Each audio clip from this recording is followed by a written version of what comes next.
Hello, this is Messy Gamer. I know I haven't uploaded for quite a while and I apologise for that, but this video is basically showing the basic tools of Photoshop. So, I'm going to start with the Move tool. It's pretty obvious. You can move the photo around, or picture. It also has a different effect. You can move photos onto different things that you can move out there, and if this isn't the right size, hold Control and T, and then you can shrink or grow it and rotate it. Just double click and the transformation done. Next tool is, I don't know what it's called, but you highlight an area and then you can move that out of the picture. You can just move that back there.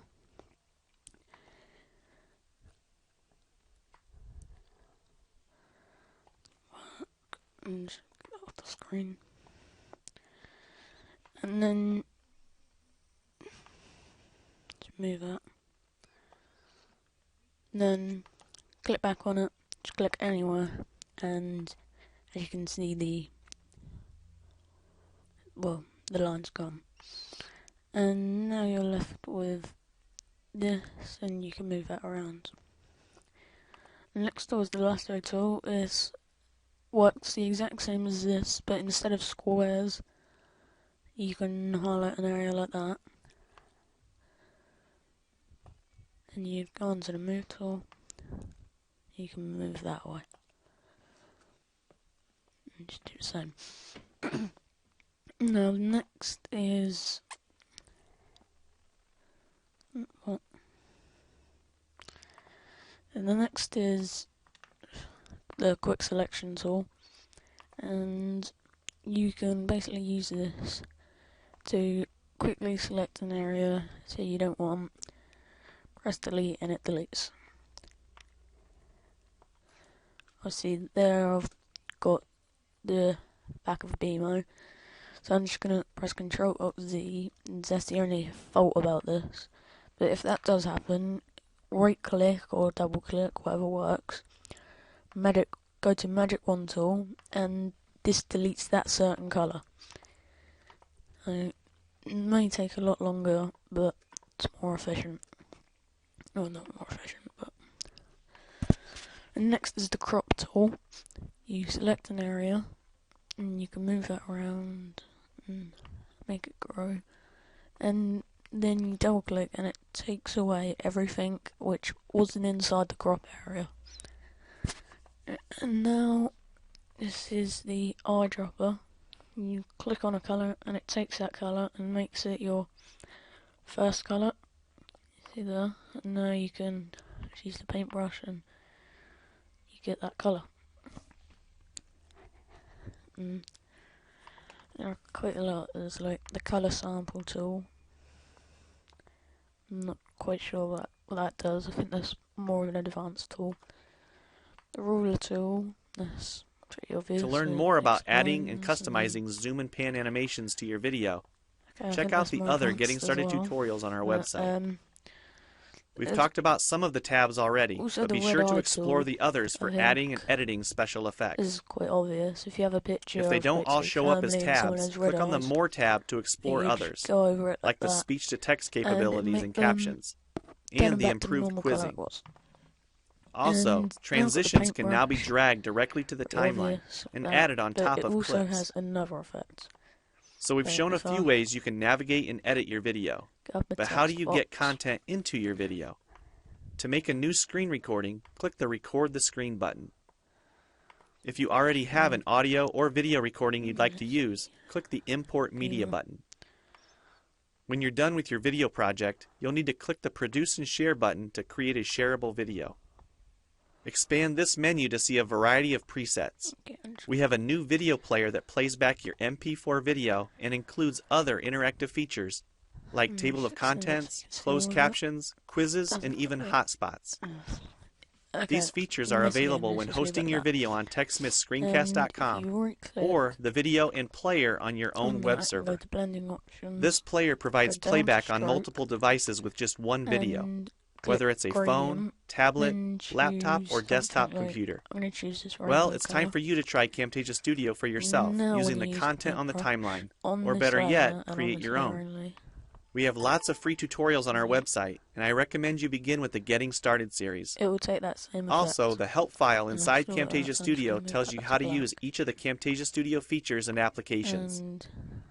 One last thing, if you ever want to open this Getting Started project again to view or practice with, use this link here. Click down that drop there. Thanks for watching, and we hope you enjoy Camtasia Studio. You also have a range of different paintbrushes here. Got a leaf. That looks pretty effective. He's doing like an autumn sort of thing. Got the stars. And night time thing. And you got like the spray can sort of thing. That's that. Now it is the clone stamp tool. I found it quite hard to use the first time I used it, but you get used to it. I hold Alt and click on a colour. I say on black, and then this isn't working. Hold Alt, click on a colour.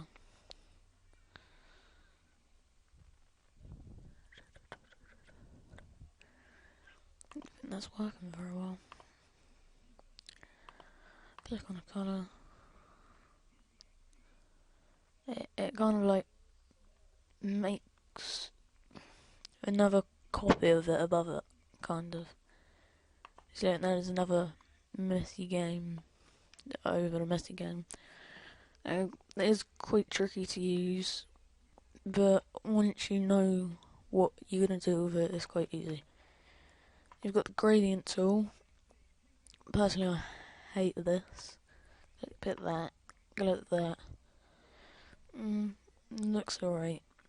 But say if you use something like this, just one like that, it would cover up the entire screen.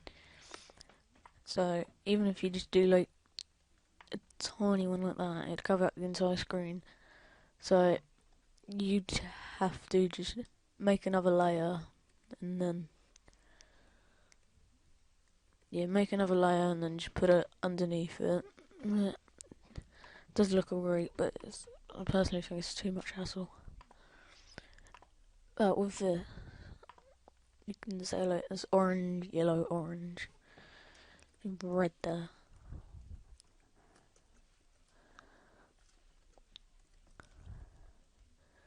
No. No, should have saved.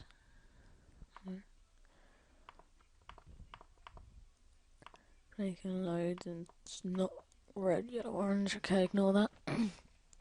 And if you again right click or double click, you get the paint bucket tool. And hopefully everyone knows what this is. Click an area and whatever colour you have selected fills that area with that colour. And next we've got the burn tool. I think this is a very useful tool.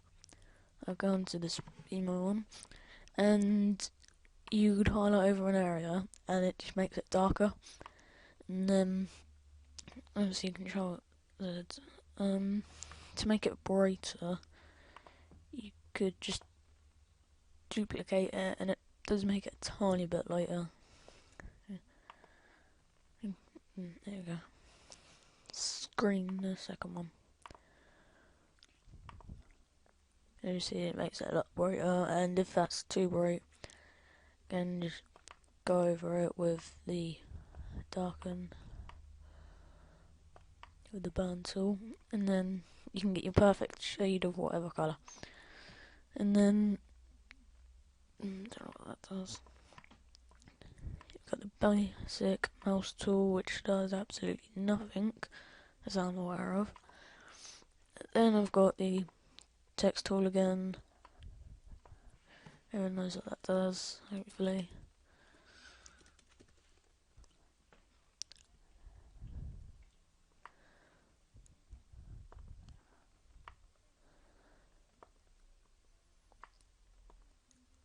And just lower it so it all fits in the box.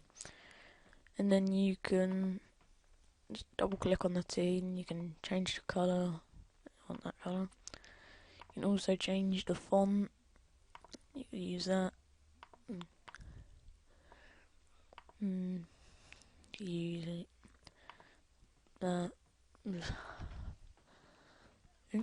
We're at the Musi Gamer.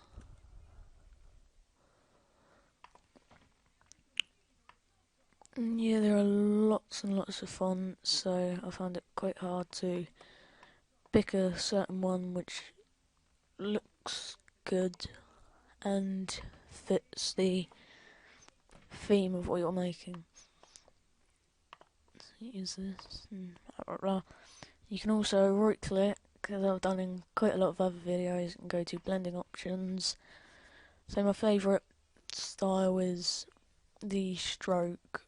It just makes it look much better. You can also use pattern, which there's only two, and I don't really like the patterns anyway. These are all the gradients, or different colours. I quite like this one. It's like the black lines, but some aren't, and rainbow. And they were with a pencil tool as well. That's pretty obvious. Obviously, because I've got the rainbow one, the rainbow gradient has got the rainbow effect. That one didn't. Yeah.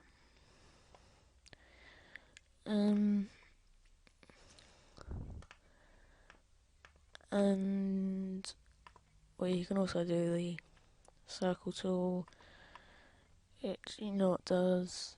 And they were all the basic tools of Photoshop. I will be putting up another video of the more advanced tools. I feel like I need to get a red-eyed picture and patch, easy healing. I'll show you how to use 3D writing, and that I might be able to do that now. 3D.